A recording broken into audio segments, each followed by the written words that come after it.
Aleluya, muy buenos días a todos, bienvenidos una vez más a la casa del Señor. Damos gracias al Señor por este tiempo que nos permite compartir una vez más en su casa, de poder venir a adorarle, a exaltarle, a darle gloria a Él. Todo se lo debemos a Él, todo es por Él y para Él, amén. A Él sea la gloria en esta mañana.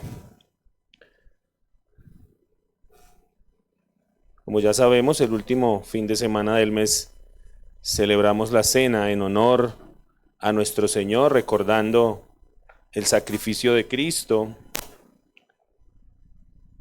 recordando esa obra maravillosa por la cual tú y yo podemos estar en esta mañana en este lugar, recordando ese sacrificio perfecto, sacrificio precioso, que ninguno de nosotros había podido pagar esa deuda, ninguno.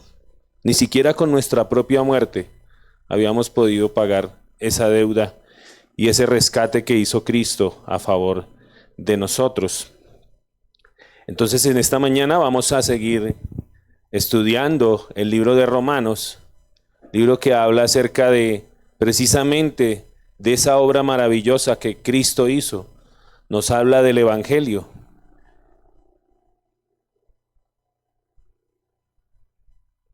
Quedamos terminando el capítulo 6, la última vez.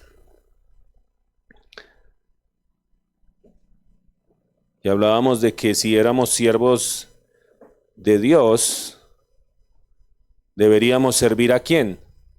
Al Señor. Pero si somos siervos del pecado, ¿a qué servimos? A nuestro pecado. Y que el pecado, ¿qué hace? El pecado da una paga, como un buen jefe, como un patrón. Cada empleador recibe su paga, ¿no? Si nosotros servimos al Señor, vamos a recibir un pago. Pero si servimos al pecado, también vamos a recibir un pago. ¿Y cuál es ese pago? Dice, porque la paga del pecado es ¿qué? La muerte. Pero el regalo de Dios, la dádiva de Dios, es vida eterna en Cristo Jesús. El regalo que Dios nos da a través de Cristo. Vamos a continuar allí con el capítulo 7 y vamos a estar estudiando los versículos 1 al 6. Voy a estar usando la versión Reina Valera, pero antes quiero hacer una pequeña introducción. Versículos 1 al 6, gracias. Capítulo 7, versículos 1 al 6. Para los que les gusta tomar nota, el título de la predicación del día de hoy es La libertad que tenemos en Cristo. La libertad que tenemos en Cristo, porque solamente en Cristo hay libertad, amén. El Jesús dijo, y conoceréis la verdad, y la verdad os hará libres. Si el Hijo verdaderamente los liberta, ustedes serán verdaderamente libres, dijo el Señor. Romanos 7, versos 1 al 6. Antes de que lo leamos, en estos versículos Pablo nos va a hablar tomando una analogía. ¿Qué es una analogía? Es una forma de comparar dos cosas diferentes para resaltar las cosas que tienen en común. Eso es una analogía, como poner un ejemplo. Pero él toma esta analogía acerca de el matrimonio para ilustrarnos a aquellos que estamos en Cristo cuál es nuestra relación con la ley. ¿Cuál ley? La ley moral de Dios, los 10 mandamientos. El pensamiento o la clave de este pasaje se encuentra en el principio de que ninguna ley tiene poder sobre el hombre cuando éste muere. Eso todos lo sabemos, ¿no? Por ejemplo, hay un criminal. Puede tener multitud de penas, de castigos, pero una vez muere, ¿qué pasa? Ya todo eso se borró, ¿cierto? Porque ya murió. Vamos a leer el pasaje. Romanos capítulo 7, versículos 1 al 6. Dice, ¿acaso ignoráis, hermanos, Pues hablo con los que conocen la ley, que la ley se enseñorea del hombre entre tanto que éste vive, porque la mujer casada está sujeta por la ley al marido mientras éste vive. Pero si el marido muere, ella queda libre de la ley del marido. Así que, si en vida del marido se uniere a otro varón, será llamada adúltera. Pero si su marido muriere, es libre de esa ley, de tal manera que si se uniere a otro marido, no será adúltera. Así también vosotros, hermanos míos, habéis muerto a la ley mediante el cuerpo de Cristo, para que seáis de otro, del que resucitó de los muertos, a fin de que llevemos fruto para Dios, porque mientras estábamos en la carne, las pasiones pecaminosas que eran por la ley, obraban en nuestros miembros, llevando fruto para muerte. Pero ahora estamos libres de la ley por haber muerto para aquella en que estábamos sujetos. De modo que sirvamos bajo el régimen nuevo del Espíritu y no bajo el régimen viejo de la letra. Amén. Vamos a orar. Amado Padre, te damos gracias por nuevamente permitirnos venir a adorarte, Señor bendito. Y queremos poner nuestras vidas una vez más delante de ti en esta mañana, pidiendo tu favor, tu gracia, pidiendo tu misericordia para con nosotros y que por medio de tu Espíritu, Señor, sea revelada esta palabra a nuestro espíritu, Rey de Gloria, para que por ella podamos nacer a una esperanza viva por la resurrección de los muertos en Cristo Jesús. Sabemos que es por medio de tu Espíritu que podemos entender las cosas espirituales, Señor. Por eso te pido tu favor en esta mañana para que por medio de mi boca sea tu palabra y no mi sabiduría, ministrando el corazón de cada uno de nosotros. Todo esto te lo pedimos en el nombre de Cristo Jesús. Amén y amén. Este pasaje es un poco difícil de entender, pero como dijo un gran teólogo del siglo XIX, Charles Dodd, aquí no tenemos que fijarnos tanto en lo que Pablo dice, sino procurar descubrir lo que quiso decir. Amén. Aquí a las mujeres les va a ser más fácil entender, porque ellas hablan ese mismo lenguaje, ¿no? Las mujeres hablan ese lenguaje. Los hombres, no, los hombres vamos más al punto, ¿no? Al grano, decimos esto es así y ya. La mujer no, la mujer le va a decir a usted, por ejemplo, van pasando así por la carretera y van, ay, allá venden un pollo tan rico. Pasar. Ella no le quiso hacer a usted el comentario de que allí venden un pollo rico. Ella le estaba diciendo, paremos, cómpreme pollo y comamos pollo. Eso es, ¿cierto? Los hombres no, los hombres, amor, vamos a ir a comer pollo allá. Listo, ¿sí o no? Pero la mujer sí habla, hablando de lo que vamos a interpretar en este pasaje, que no es no nos fijemos tanto en lo que Pablo dice, sino lo que quiso decir. Amén. Versículos 1 al 3 dice, ¿acaso ignoráis, hermanos, pues hablo con los que conocen la ley, que la ley se enseñorea del hombre entre tanto que éste vive? Porque la mujer casada está sujeta por la ley al marido mientras éste vive. Pero si el marido muere, ella queda libre de la ley del marido. Como Pablo sabía que sus lectores, o a quienes se dirigía, en especial los judíos, le iban a preguntar sobre cómo se relaciona la ley con la fe en Cristo, aquí Pablo nos explica esa relación. Él hace referencia, gracias a la ley, 27 veces en este pasaje, en una explicación de lo que significa no estar bajo la ley, sino bajo la gracia. Recuerde que él recalca mucho eso.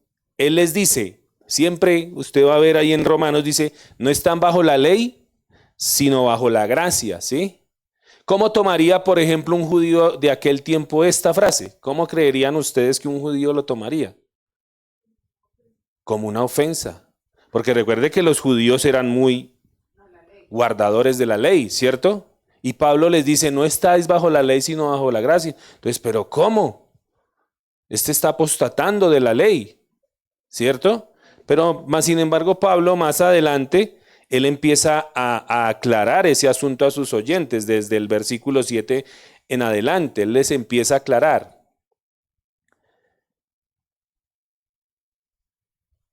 Ninguna ley tiene poder sobre el hombre más allá de su vida. No importa cuántos crímenes haya cometido, un delincuente después de que muere, ya no se le puede imputar alguna condena. Pablo empieza con una ilustración de esta verdad y quiere usarla como símbolo de lo que le sucede al verdadero cristiano. ¿Dónde están los cristianos? Al verdadero cristiano que le ha entregado su vida al Señor. Eso es lo que va a empezar a mostrarnos aquí Pablo en este pasaje. ¿Qué le sucedió al verdadero cristiano con respecto a la ley? Mientras está vivo su marido, una mujer no puede pertenecer a otro hombre sin cometer adulterio. Pero cuando muere su marido, el contrato matrimonial queda, por así decirlo, cancelado. Y allí es libre para casarse con quien quiera. Ahora, cabe aclarar que este pasaje no enseña que solo la muerte de un cónyuge libera a un cristiano para volver a casarse, y tampoco es totalmente una enseñanza sobre el divorcio y el nuevo matrimonio, ¿no? Cabe aclarar. Pablo simplemente está usando esta ilustración como un ejemplo de la verdad que vamos a conocer en esta mañana. Amén. Siguiendo la comparación que está haciendo Pablo, él había podido decir que nosotros estábamos casados con el pecado, que el pecado ha muerto en la cruz de Cristo y que por lo tanto ahora somos libres de pertenecer a Dios. Y aquí viene una pregunta. Si la obra de Cristo dio muerte al pecado, ¿el pecado ya dejó de existir? ¿Cierto que no? Porque todavía sigue la lucha, porque todavía está el pecado. Vemos el pecado en las personas. Aún nosotros como cristianos, nacidos de nuevo, a pesar de que experimentamos esa obra de Cristo, siempre queda ese remanente, ese viejo hombre allí, ¿o no? Siempre vamos a tener esa lucha, y de hecho Pablo más adelante lo va a decir, ahí en el pasaje de Romanos que estamos estudiando, un poco más adelante, él va a empezar a ilustrarnos acerca de esa lucha que cada persona tiene en su interior, entre obedecerle a Dios o obedecerle a mis propios deseos. Todos vamos a tener esa lucha. Parece que era eso lo que quería decir, pero si nos damos cuenta, la ley es introducida ahí en ese ejemplo. Pablo podría haber dicho que estábamos casados con la ley y que la ley ha dejado de existir por la obra de Cristo y que ahora somos libres para pertenecer a Dios. Y aquí viene otra pregunta. Si la obra de Cristo, o será que la obra de Cristo dio muerte a la ley y por ello ya no tenemos que cumplirla? Sí tenemos que cumplirla. A pesar de que, como lo vamos a ver más adelante, ninguna persona se salva por cumplir la ley, obedecer los 10 mandamientos, ninguna persona se va a salvar por eso. A pesar de que no somos salvos por obras, las obras sí son una señal de una persona que ha nacido de nuevo y que está caminando con el Señor. Amén. Dice Mateo 5:17 en la traducción lenguaje actual.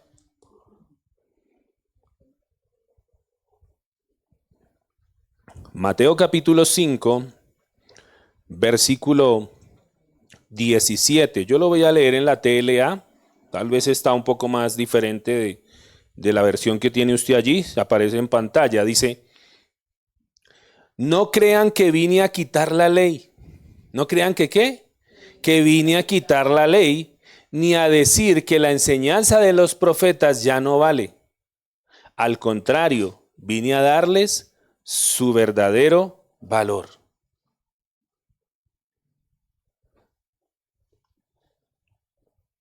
Si seguimos mirando el ejemplo que está dando allí Pablo, de que Pablo había podido decir que estamos casados con la ley, por la obra de Cristo la ley muere, se introduce otra cosa aquí.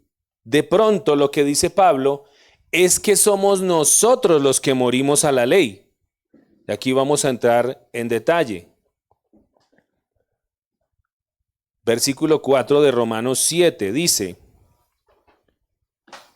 así también vosotros, hermanos míos, habéis muerto a la ley mediante el cuerpo de Cristo. ¿Pero a qué se refiere esto? Cuando dice que hemos muerto a la ley, se refiere a que hemos dejado de intentar obedecer la ley para ser salvos. A eso se está refiriendo. ¿Cuántos se creen buenos? Hay mucha gente afuera que se cree buena, ¿no? Usted le dice a la gente afuera: venga, busque del Señor, busque de Dios, congréguese, vea, haga las cosas bien, busque de Dios. No, yo estoy bien con Dios. Yo soy bueno. Yo no mato, yo no le robo nada a nadie, yo no he secuestrado a nadie. ¿Sí? Pero mire lo que dice Eclesiastés 7:20. Dice: una sola persona en la tierra, no existe una sola persona en la tierra que siempre sea buena y nunca peque. Eso dice la palabra, que no existe en la tierra una sola persona que siempre haga lo bueno, porque tal vez tú y yo podemos portarnos bien por algún tiempo, ¿cierto que sí? Tal vez tú y yo podemos hacer buenas obras, ayudarle a alguien. Pero ¿será que tú y yo nos podemos portar bien a la perfección, obedeciendo los 10 mandamientos siempre? ¿Cierto que no? Ninguno. Porque cualquiera podemos fallar en un punto de la ley. Ya sea diciendo una mentira, ya sea teniendo malos pensamientos, ya sea aún teniendo dioses ajenos.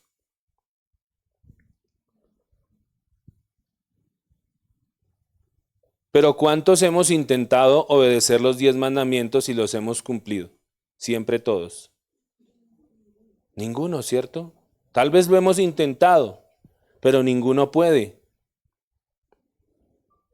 Mire lo que dice Gálatas 3, versículo 10 al 11. Leo la versión La Biblia de las Américas. Gálatas 3, versículos 10 al 11. Dice: todos los que son de las obras de la ley están bajo maldición. Todos los que son de las obras de la ley están bajo ¿qué? Bajo maldición, pues escrito está: maldito todo el que no permanece en todas las cosas escritas en el libro de la ley para hacerlas. Por eso, todo aquel que intente obedecer los 10 mandamientos en sus propias fuerzas, dice la Escritura que está bajo maldición.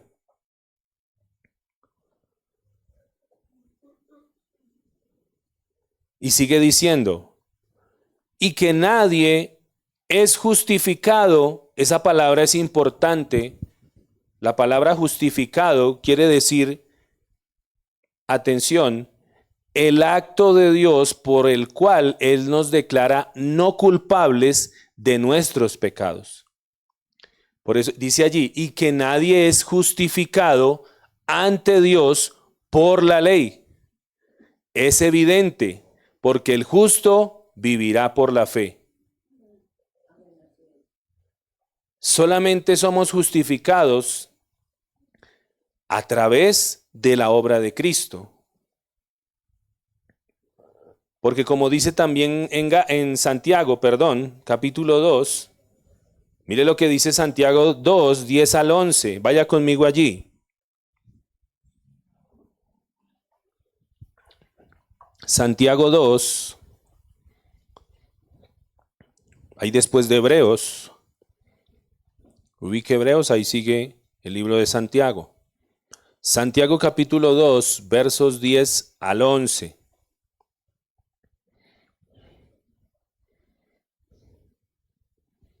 Dice, pues el que obedece todas las leyes de Dios, menos una, es tan culpable como el que las desobedece todas. Qué tremendo, ¿no? El que obedece todas las leyes, pero falla en una, se hace acreedor como si hubiera fallado en todas. Sigue diciendo, porque el mismo que dijo, no cometas adulterio, también dijo, no cometas asesinato. Así que si ustedes matan a alguien, pero no cometen adulterio, de todos modos han violado la ley. Y así hay mucha gente, dice, ay, pero es que yo no he matado a nadie. Sí, pero muchas veces en nuestro corazón albergamos odio contra otras personas y la palabra dice que si alguno odia a su hermano, es como si lo hubiera asesinado. Ay, pastor, pero es que yo no he cometido adulterio. Sí, pero ¿qué dijo Jesús? Que si alguno mira una mujer para codiciarla en su corazón, ya adulteró con ella. Qué tremendo, ¿no? De igual manera para las mujeres, ¿no?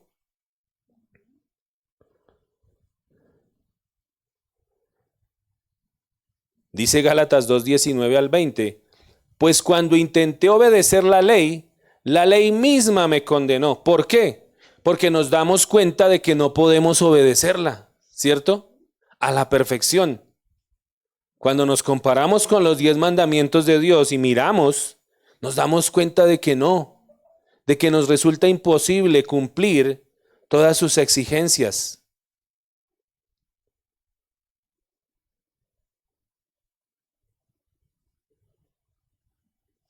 Pero entonces, ¿cómo sucede o cómo es que morimos a la ley?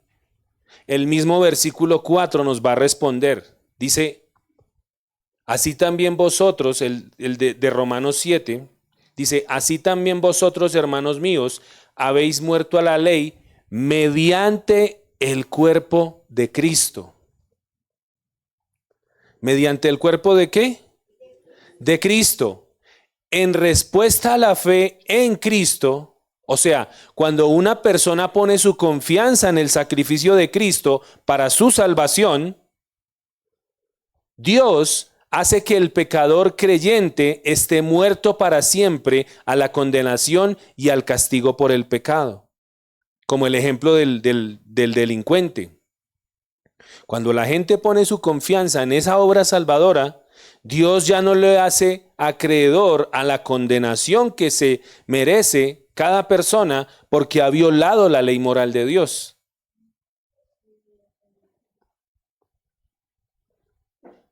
Porque Él, o sea, Cristo, como sustituto por los pecadores, sufrió la pena de muerte que exige a todos los que quebrantan la ley de Dios. Cuando la persona tiene claro lo que es el Evangelio, por eso es importante que cada persona tenga en claro principalmente lo que es el Evangelio. De hecho, cuando tomamos la cena, Pablo dice allí que si alguna persona come y bebe y comparte la cena sin discernir, dice, sin discernir lo que está haciendo, dice que cae en condenación. ¿Por qué? Porque si una persona no ha entendido el Evangelio, si una persona no le ha entregado su vida al Señor, da igual así tome la cena. ¿Qué le va a pasar al final? Pues se va para el infierno, porque la cena no salva, como el bautismo no salva. Por eso es importante que cada uno de nosotros entienda lo que es el verdadero Evangelio, entienda lo que es la obra de Cristo, lo que hizo Cristo a favor de nosotros y por qué yo necesito esa obra de Cristo. Porque a mucha gente le dice, no, es que Dios le va a arreglar sus problemas, Dios le va a solucionar esto o aquello, y así cualquiera llega al Evangelio, ¿sí o no? Pero principalmente el problema que tú y yo tenemos es el problema del pecado. El problema de que si comparamos nuestra vida con las leyes de Dios, nos vamos a dar cuenta que estamos perdidos. Porque en cualquier punto, por eso poníamos los 10 mandamientos, ¿quién no ha fallado en un punto de los 10 mandamientos? Todos. Y la Biblia es muy clara cuando dice que la paga del pecado, de fallar a la ley moral de Dios, es que la muerte.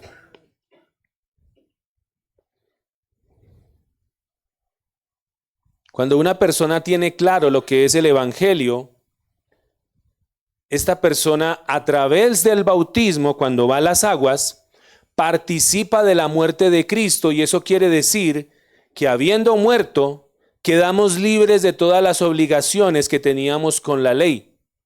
¿Sí me estoy dando a entender?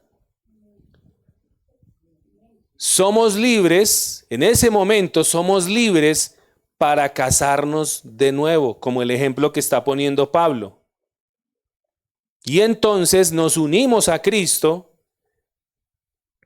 y como sigue diciendo ahí en el verso 4, la siguiente parte, dice: hermanos míos, habéis muerto a la ley mediante el cuerpo de Cristo, para que seáis de otro, del que resucitó de los muertos. ¿Quién resucitó de los muertos? Jesucristo. Por eso la Biblia habla, cuando habla de la novia y el esposo, ¿sí? ¿Quién es la novia de Cristo? Nosotros, la iglesia. En Apocalipsis dice: y se está preparando la novia para las bodas del Cordero. Cuando venga, ¿quién? Cristo, por cada uno de nosotros, por su iglesia, por los que lo estamos esperando. Dice: para que seáis de otro, del que resucitó de los muertos, a fin de que llevemos fruto para Dios. ¿A fin de que llevemos fruto para quién? El propósito de nuestra unión con Cristo, el propósito de que tú le entregues tu vida al Señor, que lo recibas en tu corazón como Señor, como Salvador, pero también como Señor, es que nosotros llevemos fruto para Dios. O sea, una vida transformada, que se note que nosotros somos una nueva creación. Por eso Jesús dijo en Juan 15, 1 al 2. Vaya conmigo allí. Juan 15.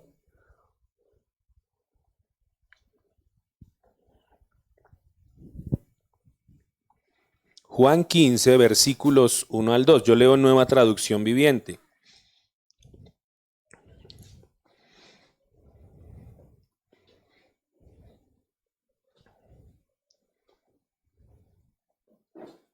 Amén. Juan 15, versículos 1 y 2. Dice, está hablando Jesús. Él dijo: yo soy la vid verdadera. ¿Sí saben qué es una vid? La vid no es David, ¿no? Es la vid. Es un campo de uvas, ¿sí? Él dice: yo soy la vid verdadera y mi Padre es el labrador. Él corta de mí toda rama que no produce fruto y poda las ramas que sí dan fruto, para que den aún más. Por ejemplo, todos los que somos padres sabemos que nuestros hijos llevan nuestros genes, ¿cierto que sí?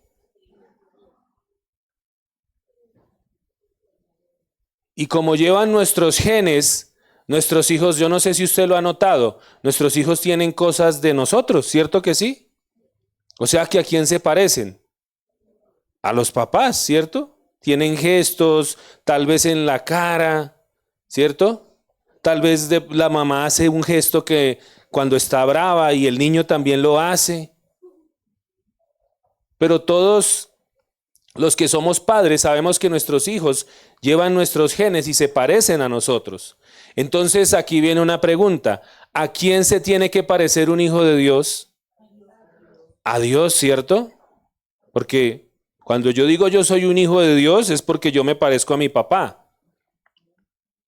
Pero hay personas que dicen: yo soy hijo de Dios, pero usted mira su carácter o su forma de vivir y la verdad deja mucho que decir.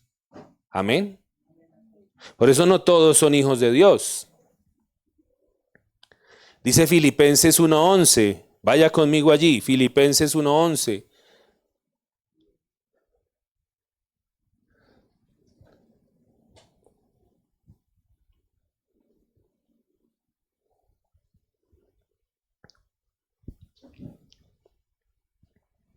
Filipenses 1:11, nueva traducción viviente. Mire lo que dice. ¿Lo tenemos? Dice, que estén siempre llenos del fruto, dando fruto, de la salvación. ¿Cuál es el fruto de la salvación? Ahí no lo va a decir. Es decir, el carácter justo que Jesucristo produce en su vida. Qué tremendo, ¿no? El carácter justo que Jesucristo produce en su vida. Por eso, ¿a quién nos tenemos que parecer? A Cristo, al Padre, a Jesús. Porque esto traerá mucha gloria y alabanza a Dios. Si nosotros decimos que somos hijos de Dios, tenemos que hacer frutos dignos de arrepentimiento. Hay un pasaje en las Escrituras muy tremendo que nos debería de dar una cachetada espiritual cuando hacemos cosas que no son del carácter de Dios. Está en Juan 8, versículo 39 al 44. Juan 8. Juan 8.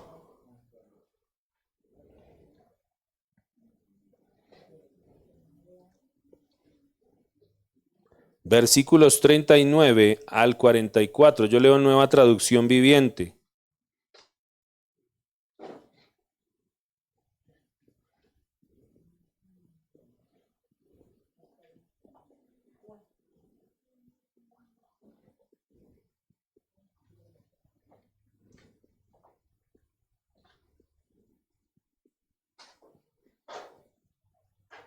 Versos 39 al 44. Dice la palabra del Señor. Está hablando allí Jesús con unos hombres. Y estos hombres le están recriminando. Están también allí los fariseos. Pero ellos están en una discusión. Entonces ellos le están diciendo. Dice el versículo 39. Nuestro padre es Abraham, declararon. No, respondió Jesús, pues si realmente fueran hijos de Abraham, seguirían su ejemplo. En cambio, procuran matarme porque les digo la verdad, la cual oí de Dios. Abraham nunca hizo algo así. Entonces ellos más adelante la cambian, ¿no? Dice, Abraham nunca hizo algo así. No, ustedes imitan a su verdadero padre. Y ya les vamos a mirar qué es lo que les va a decir. Ellos dicen, no, nosotros somos hijos legítimos. Dijo, nosotros no somos hijos ilegítimos, perdón. Respondieron, Dios mismo es nuestro verdadero padre. Como lo dice mucha gente, ¿no? No, yo estoy bien con Dios, mi padre es Dios, Él está conmigo. Y mire lo que les dice Jesús. Si Dios fuera su Padre, ustedes me amarían, porque he venido a ustedes de parte de Dios. No estoy aquí por mi propia cuenta, sino que Él me envió. ¿Por qué no pueden entender lo que les digo? Es porque ni siquiera toleran oírme, pues ustedes son hijos, y aquí viene lo que Él les dice, de su padre el diablo. ¿Cómo así? Uy, hijos de su padre el diablo. Y les encanta hacer las cosas malvadas que él hace. Él ha sido asesino desde el principio y siempre ha odiado la verdad. Porque en él no hay verdad. Cuando miente, actúa de acuerdo con su naturaleza, porque es mentiroso y el padre de mentira. Qué tremendo, ¿no? Cuando dice allí que porque él desde el principio es asesino, nos traslada al punto donde está el Génesis. ¿Sí recuerdan allí quién mató a quién? Caín mató a Abel. Y desde allí dice la Escritura que hay dos simientes, ¿sí? Cuando dice que la promesa del Salvador, dice que vendrá, que la simiente de la mujer le pondrá la cabeza, la simiente de la serpiente le pondrá el pie y que ésta le morderá en el talón. Y dice que la simiente de Satanás es la que la que empieza allí a hacer daño. Y desde allí empezamos a ver a través de la Escritura, y aún en nuestros tiempos seguimos viendo cómo la simiente de Satanás está tratando de atacar a la simiente de Dios. En toda la Biblia usted va a ver esa lucha. La simiente del diablo atacando a la simiente de Dios, tratando de destruirla.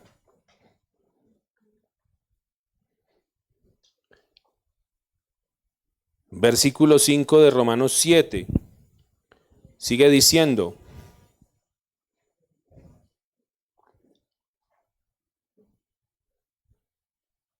porque mientras estábamos en la carne, las pasiones pecaminosas que eran por la ley obraban en nuestros miembros, llevando fruto para muerte.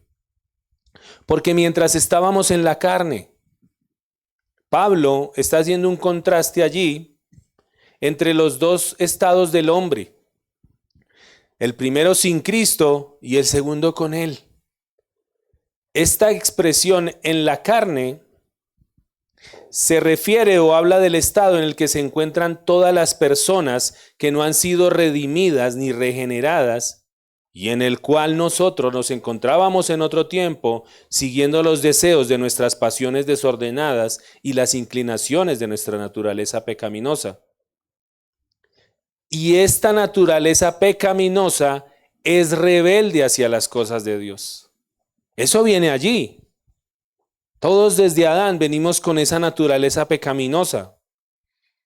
Por eso está diciendo, cuando estábamos en la carne, hablando de ¿qué? De las libertades que tenemos en Cristo, lo que hemos recibido, todos aquellos que le hemos entregado nuestra vida al Señor. Dice Romanos 8, 7 al 8, tome nota allí. Romanos 8, versículos 7 al 8, Nueva Traducción Viviente, dice: pues la naturaleza pecaminosa es enemiga de Dios. ¿La naturaleza pecaminosa es qué? Es enemiga de Dios. Siempre, nunca obedeció las leyes de Dios y jamás lo hará. Esa es la naturaleza con la que tú y yo veníamos y con la que están todas aquellas personas que no le han entregado su vida a Cristo. Con esa naturaleza, con esos deseos desordenados, con esas cosas que le cuesta sujetarse a las cosas de Dios. ¿Por qué? Porque no ha habido una obra del Espíritu en ella. Porque el que produce la vida espiritual en nosotros es el Espíritu Santo. Él es el que nos da esa nueva vida. Si nosotros no tuviéramos la vida de Cristo en nosotros, nosotros no estaríamos aquí en la iglesia. Estaríamos afuera, en nuestros asuntos, separados de Dios. Dios por ningún lado. Cuando tengo problemas, ahí sí. De resto, no. Este mismo pasaje en la versión Palabra de Dios para Todos, desde el versículo 5, mire cómo suena. Este mismo pasaje de Romanos 8. Dice: los que siguen la mentalidad humana solo piensan en satisfacerla, pero los que viven según el Espíritu solo piensan en satisfacer al Espíritu. El que se deja controlar por su mentalidad humana tendrá muerte, pero el que deja que el Espíritu controle su mente tendrá vida y paz. Cuando alguien se deja controlar por su mentalidad humana, está en contra de Dios y se niega a obedecer la ley de Dios. De hecho, no es capaz de obedecerla. Qué tremendo, ¿no?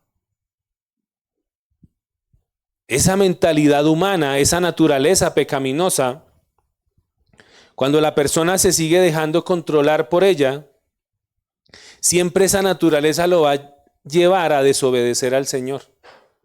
Porque no es capaz de obedecer a Dios. Ninguno de nosotros es capaz de obedecer al Señor. Si tú no tienes, y esto es importante, al Espíritu Santo, es imposible que puedas agradar a Dios.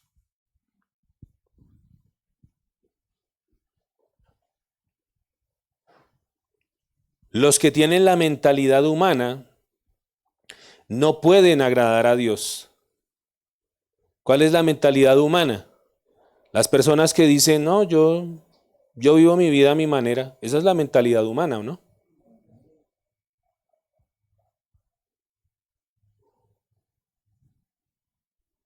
y que por ende también dicen, igual yo creo en Dios a mi manera, ¿cierto? Pero cuando nosotros miramos los 10 mandamientos, hay un mandamiento que dice no tendrás dioses ajenos. ¿Sí lo ha leído? Dice, no tendrás dioses ajenos delante de mí. Cuando la persona dice, yo quiero vivir mi vida a mi manera, ¿qué está haciendo allí? Está cayendo en el pecado de idolatría. ¿Por qué? Porque usted mismo es su propio Dios. Usted dice, no, yo Dios, yo creo en Dios a mi manera. ¿Sí ven? Y ahí está cayendo en idolatría. Usted está siendo un Dios de usted.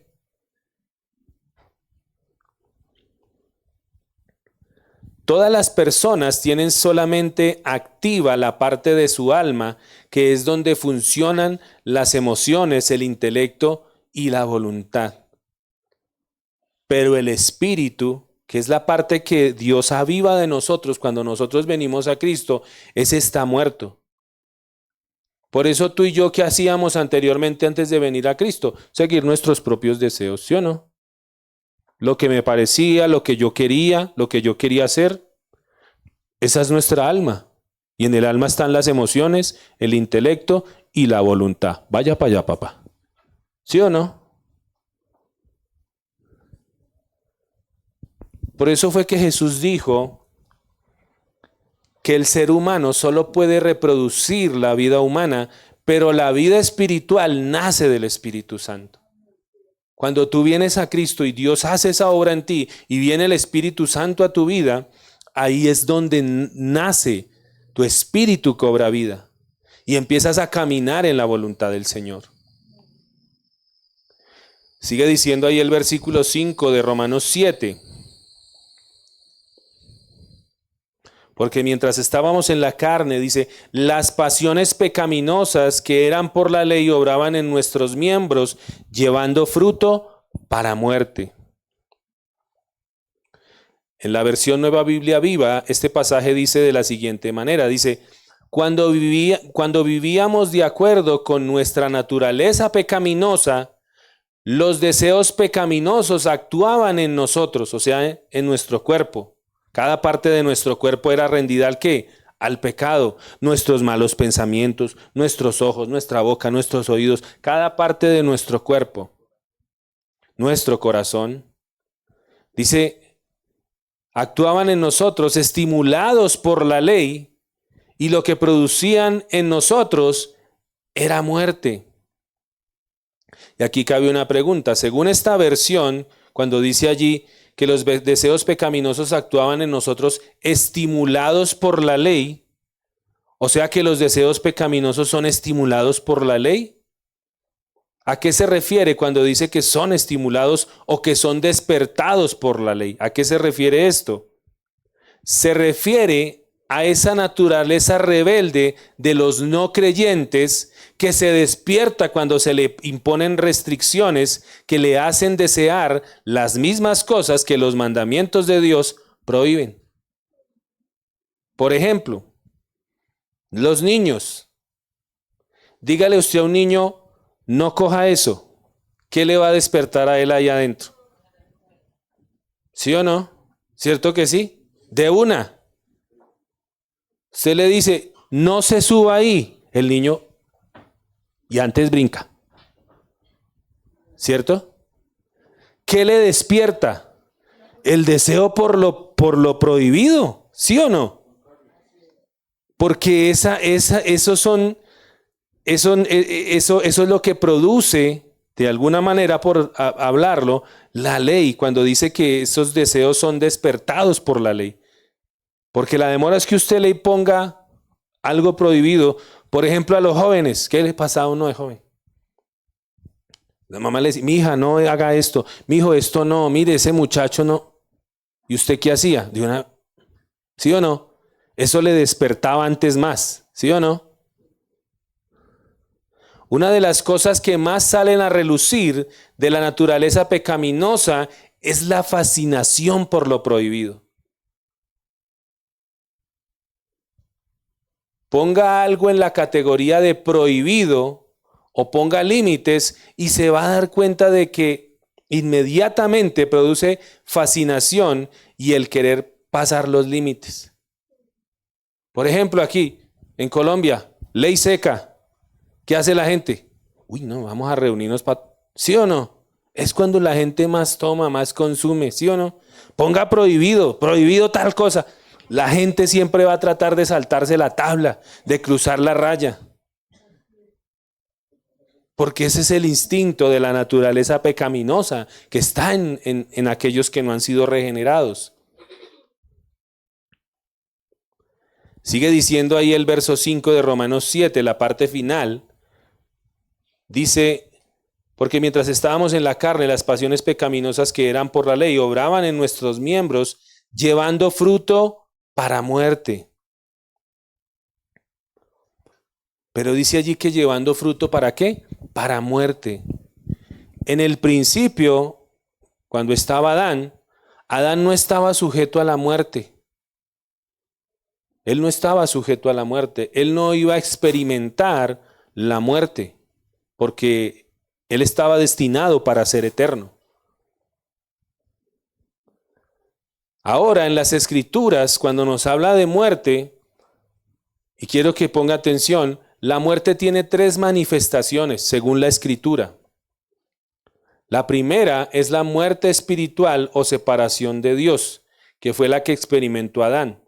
Porque si nosotros miramos, Dios le dijo a Adán, si comes de ese fruto, ¿te vas a qué? A morir. Pregunto, ¿Adán murió? ¿Cierto que no? Después murió después de mucho tiempo. Pero ¿cuál fue la muerte que él experimentó allí? La muerte espiritual. Se escondió de Dios, se separó de Dios. Y así pasa con toda persona que se aleja del Señor. Y así pasa con toda persona que está actualmente sin Cristo. Están muertos ¿cómo? En vida, están muertos espiritualmente. Por eso no les llaman la atención las cosas de Dios. Por eso le llama más la atención las cosas de ¿qué? Del mundo. Porque como está muerto espiritualmente hablando, su espíritu está muerto y el único que anhela las cosas de Dios es el espíritu. Entonces, como está en su alma, pues prefiero ir a hacer las cosas del mundo, ya que voy a ir a perder tiempo por allá en la iglesia. Porque está muerto espiritualmente. Dice Efesios 2, 1 al 2 en la versión Biblia libre. Efesios 2, versículos 1 al 2. En un tiempo ustedes estaban muertos en sus pecados y maldad. ¿Sí ve cómo lo dice allí? Estábamos ¿cómo? Muertos. Viviendo según los caminos del mundo, bajo el dominio del diablo, cuyo espíritu trabaja en aquellos que desobedecen a Dios. Pero la gente sigue diciendo, no, yo soy hijo de Dios, yo soy hijo de Dios. Pero usted mira su vida y está bajo el dominio ¿de quién? De Satanás, sirviéndole al pecado.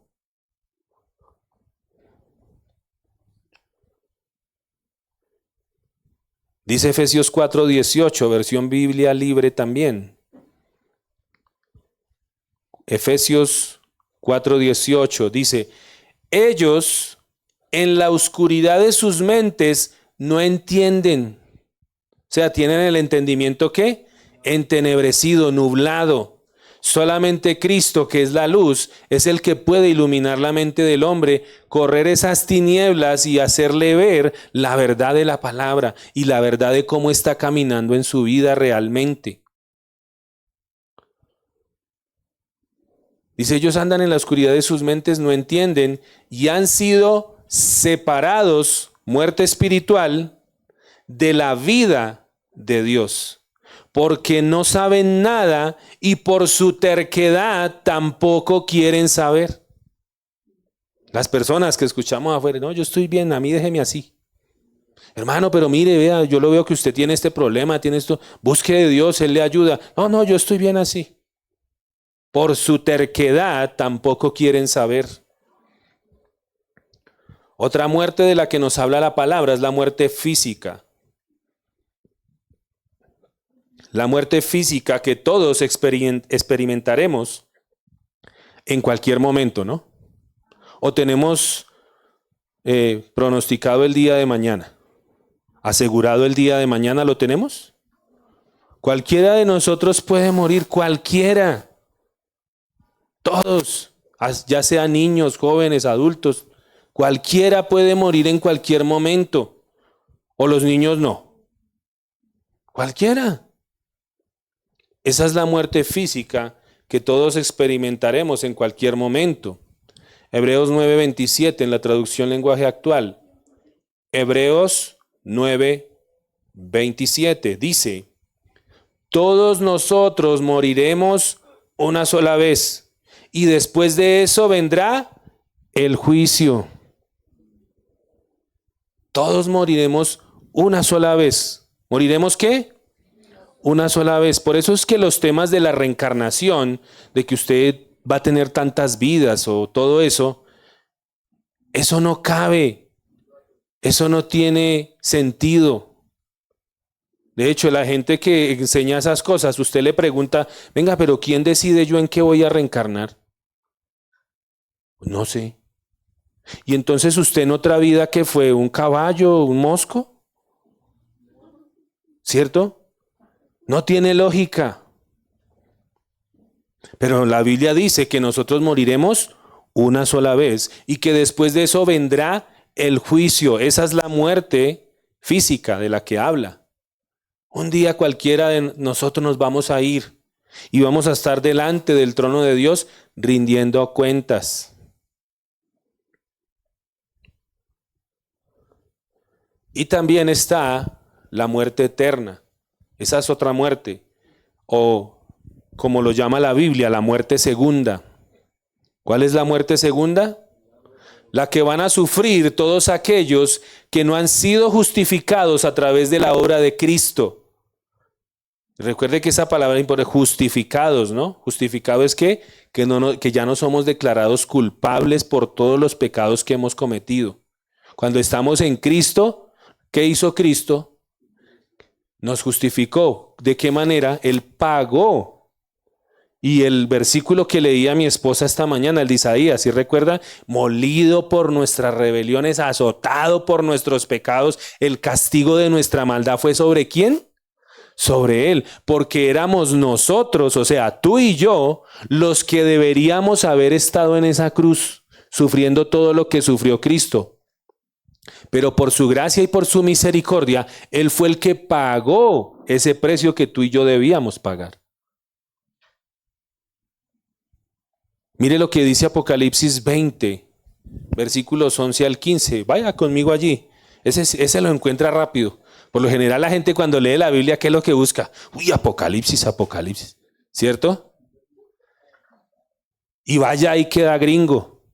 Porque empieza a ver un poco de simbolismo allá, que el dragón, que esto. Uy, ¿cómo así? O sea, que vamos a ver un dragón en el cielo. ¿Cierto? Pero por lo general la gente sí, uy, Apocalipsis, vamos a Apocalipsis. Mire lo que dice Apocalipsis 20.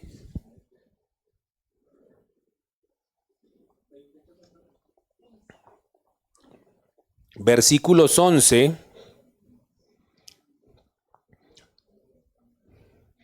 Ahí al final de la Biblia es el último libro, Apocalipsis 20, versículos 11 al 15, leo en traducción lenguaje actual.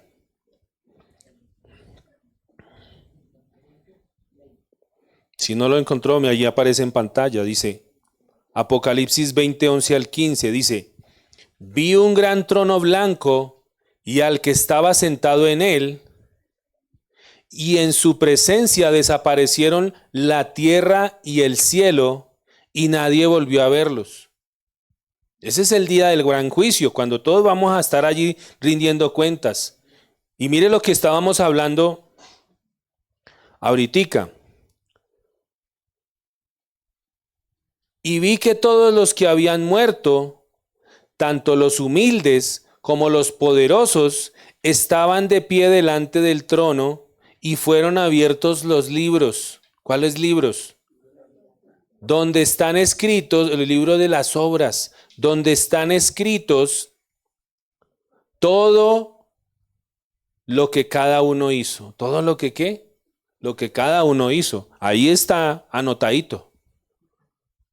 También se abrió el libro donde están escritos los nombres de todos los que vivirán con Dios para siempre. Los muertos fueron juzgados de acuerdo con lo que habían hecho y con lo que decían los libros.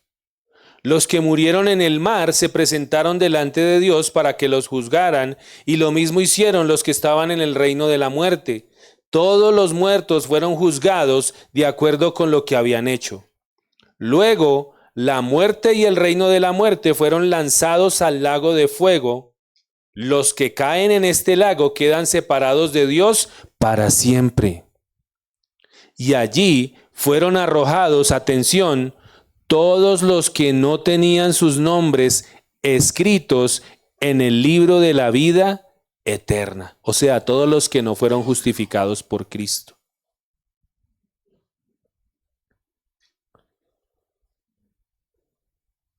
Sigue diciendo el verso 6 de Romanos 7. Dice, pero ahora estamos libres de la ley por haber muerto para aquella en la que estábamos sujetos, de modo que sirvamos bajo el régimen nuevo del Espíritu y no bajo el régimen viejo de la letra.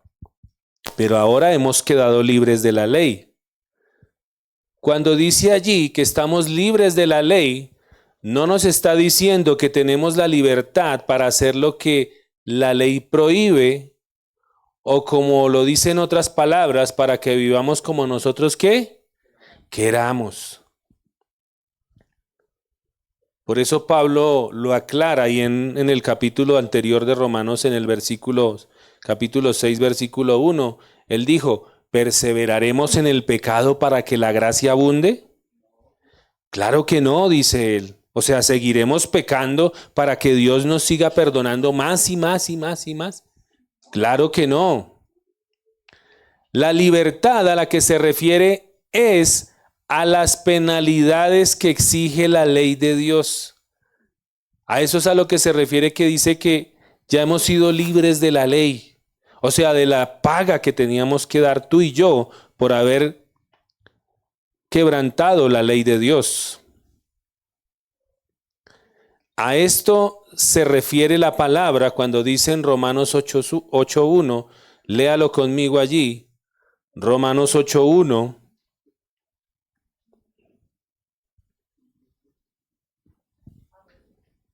Que es un pasaje que yo creo que todos conocen o alguna vez hemos leído. Dice allí, ahora pues, ninguna condenación hay para los que están, pero atención ahí, los que están ¿en quién? En Cristo Jesús. A eso está lo que se refiere cuando dice allí que ninguna condenación. O sea, aquellos que están en Cristo ya no van a ir a pagar por sus pecados. Y la pregunta en esta mañana, que quiero que reflexione allí, ¿estás en Cristo? Porque según lo que hemos visto en esta mañana, ya sabemos cuál es el destino de los que no están en Cristo, ¿no? Ya sabemos qué libertad tenemos en Cristo. Por eso, si tú no le has entregado tu vida al Señor, como lo vimos, tarde o temprano llegará el día. Algunos tienen la oportunidad, otros no. Por eso la Escritura dice, ¿cuándo es el día de salvación? Hoy. Hoy es el día de salvación. Porque tú no sabes si al salir de este lugar Dios te dé otra oportunidad. No lo sabes. Por eso hoy es el día de salvación. Y reflexiona si estás en Cristo o no estás en Cristo. Porque si no estás en Cristo, entonces no eres libre de la ley. Vas a tener que pagar por quebrantar la ley de Dios. Amén. Invito a que se ponga sobre sus pies.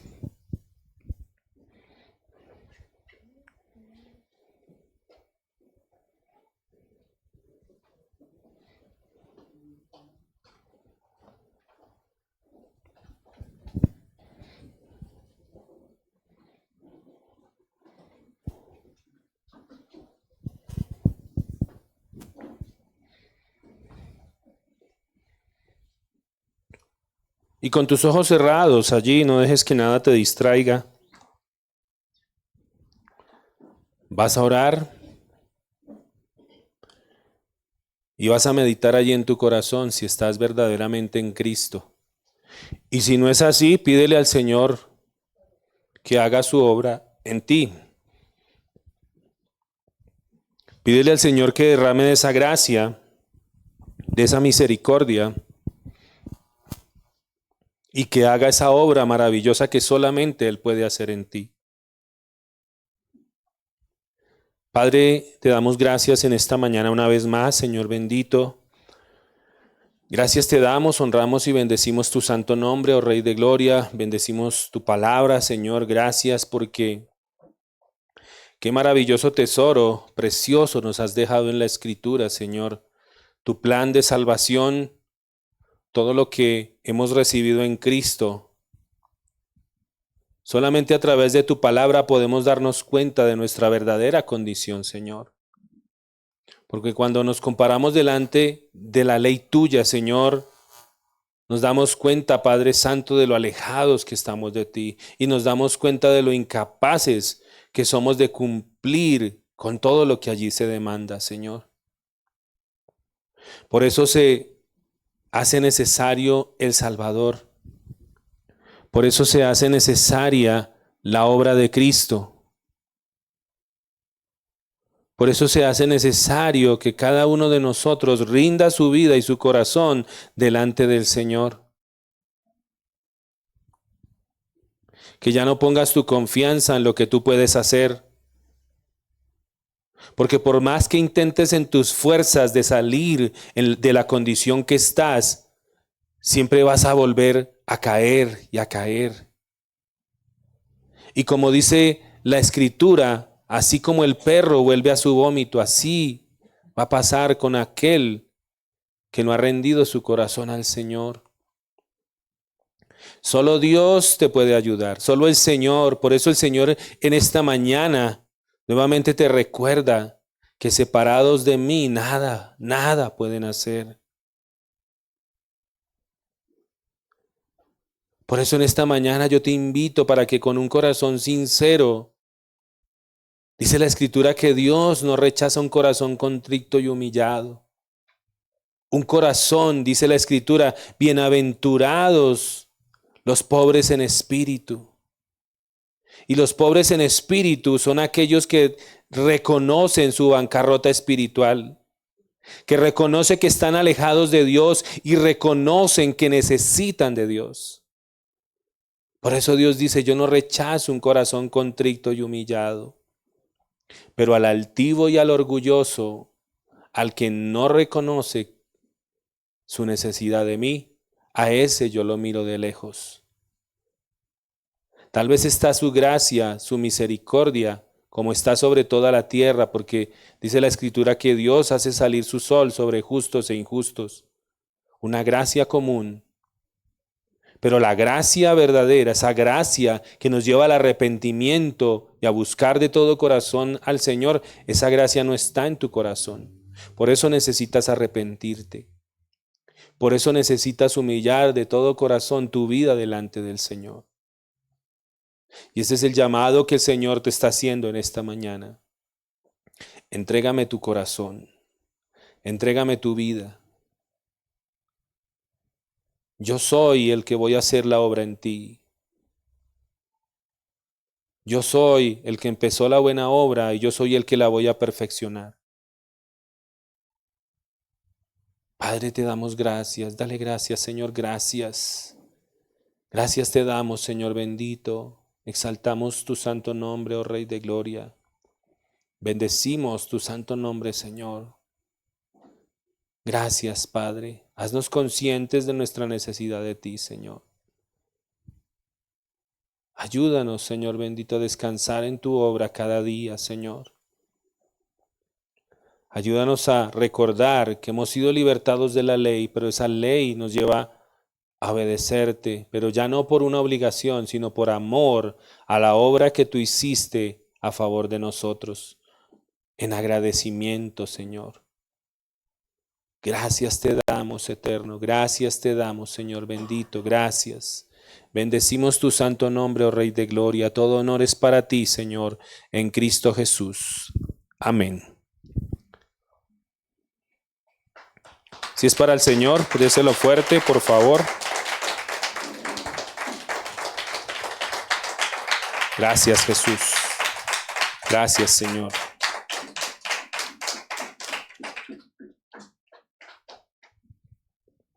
Vamos a continuar.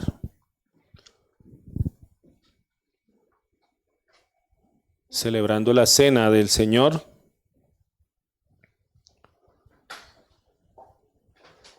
No olvide lo que le dije. Si usted le ha fallado al Señor, pídale perdón de todo su corazón.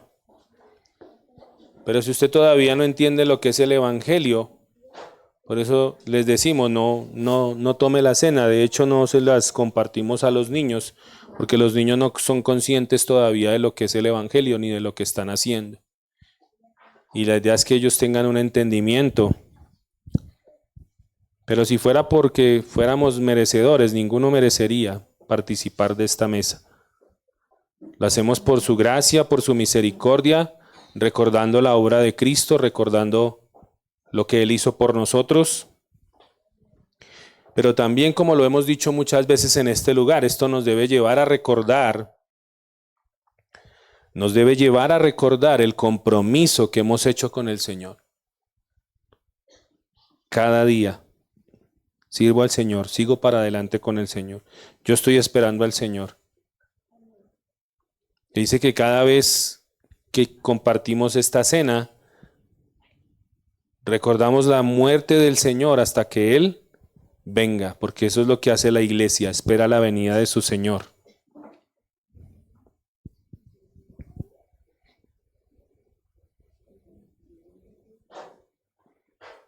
Vamos entonces a esperar que todos estemos listos. Mientras tanto, vaya dando gracias allí al Señor. Dele gracias al Señor. Dele gracias por esa obra que hizo. Dele gracias porque por esa misericordia podemos estar en esta mañana compartiendo en honor a Él.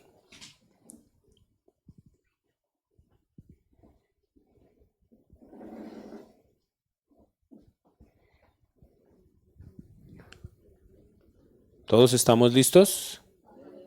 ¿Listo? Entonces, usted le va a dar gracias al Señor allí desde su corazón. Dele gracias. Dele gracias. Usted ha entendido lo que Dios ha hecho por usted, entonces dele gracias allí. Padre, yo te honro y te exalto, Señor bendito. Gracias te doy, amado Jesús, por esa obra maravillosa. Gracias te doy por un día hacerme entender mi necesidad de ti. Gracias te doy porque entiendo esa necesidad y entiendo por qué moriste en ese madero y entregaste tu vida por nosotros. Porque era imposible que nosotros pudiéramos pagar ese precio. Era imposible que nosotros nos pudiéramos salvar a nosotros mismos. Y por eso te doy gracias, Señor. Gracias por haber revelado esto a mi vida, Señor. Y hoy por ello lo recuerdo y lo recuerdo con gozo, Señor. Lo recuerdo con gozo y recuerdo que eres tú mi fortaleza y que eres tú el que me ha ayudado hasta este momento a poder permanecer firme, Señor. Y recuerdo mi compromiso y te sigo pidiendo, Señor, ayúdame. Ayúdame a permanecer hasta el fin, Señor. Ayúdame a no desviarme ni a derecha ni a siniestra, sino a permanecer firme en ti, Señor. Te doy gracias, bendito Rey. Exaltamos tu nombre y recordamos que tú venciste la muerte, que tú venciste, Señor, y pagaste el precio de nuestro pecado. Y por ello nosotros hemos resucitado a una nueva vida en Cristo. Gracias, Señor, gracias en Cristo Jesús. Gracias, Señor. Amén y amén. ¿Pueden comer de la cena?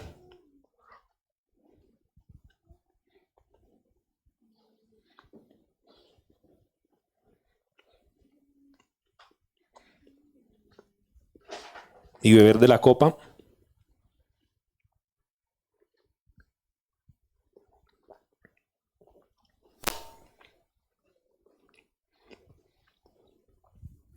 Gracias, Señor. ¿Por qué no le damos un fuerte aplauso al Señor, recordando lo que Él hizo? Para ti, Jesús. Es para ti, Rey de Gloria. Gracias por rescatarnos y por redimirnos, Señor. Gracias, gracias.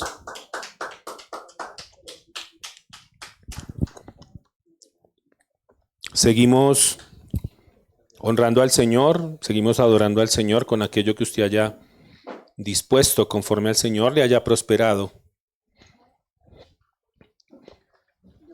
Hágalo con gozo, hágalo con un corazón sincero.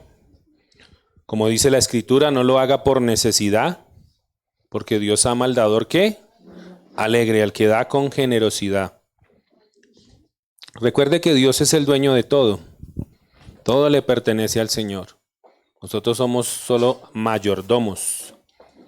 Eso es bueno enseñárselo a los niños, que somos mayordomos. Todo lo que Dios en su providencia nos permite tener es del Señor.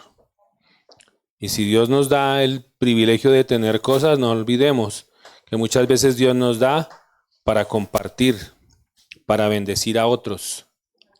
Amén. Entonces vamos a darle gracias al Señor. Les recuerdo nuestros próximos servicios. No olvide que la reunión del martes quedó ¿para qué día?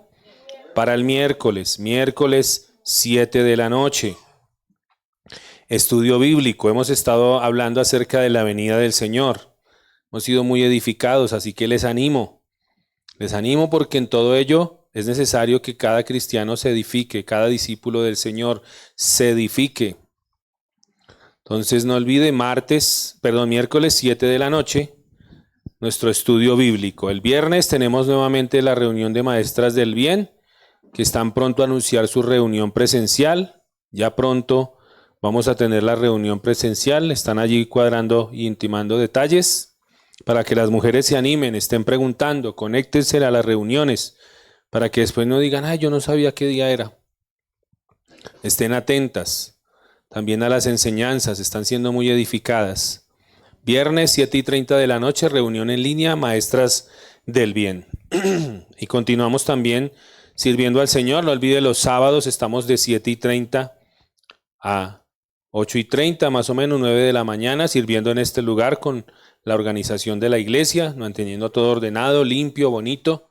Y esa también es otra manera de servirle al Señor. Amén. Continuamos también con nuestra reunión dominical. El próximo domingo nuevamente nos vemos en este lugar para seguir adorando al Señor y recibir de su palabra y nuestro discipulado después de nuestro culto, que va después del servicio hasta las 12:30, 1 más o menos. Ok, aquellos que están en el discipulado entonces se van alistando para que sigamos escudriñando la palabra y vamos a darle gracias al Señor. Invito a que se ponga sobre sus pies. Padre, gracias por este tiempo, por este servicio, Señor. Gracias por tu palabra, Rey de Gloria. Te pedimos, Señor, tu favor para poder ponerla por obra, Rey bendito. Ayúdanos, Señor, a meditar en estas verdades, Rey de Gloria. Ayúdanos a no pasarlas por alto. Ayúdanos, Señor, a meditar en nuestro corazón todo lo que has hablado a nuestra vida en esta mañana, Señor bendito. Haznos entender, Rey de Gloria, y pon en nosotros el querer como el hacer por tu buena voluntad, Señor bendito. Que el enemigo no robe la semilla apenas salgamos de este lugar, sino que tú y yo verdaderamente estemos atesorando la palabra del Señor en nuestra vida y en nuestro corazón para ponerla por obra.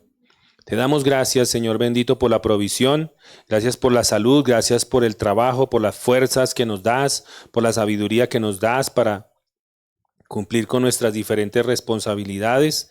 Te pedimos, Señor bendito, oramos por aquellos que no tienen, por aquellos que están tal vez en alguna dificultad, Señor bendito. Te pedimos que seas tú derramando la sabiduría que se necesita, Señor amado, y que seas tú aparejando los recursos que se están necesitando, Señor bendito, para las cosas que tú sabes que cada uno tiene necesidad. Te lo pedimos en el nombre de Cristo Jesús y te damos gracias. Amén. Un saludo a las personas que se conectaron, que el Señor les bendiga. No olviden, nos vemos nuevamente el miércoles a las 7 de la noche en el estudio bíblico de Mateo. Un saludo y un abrazo, que el Señor les bendiga. De igual manera a todos ustedes, que tengan una feliz tarde y que el Señor les continúe bendiciendo. Amén.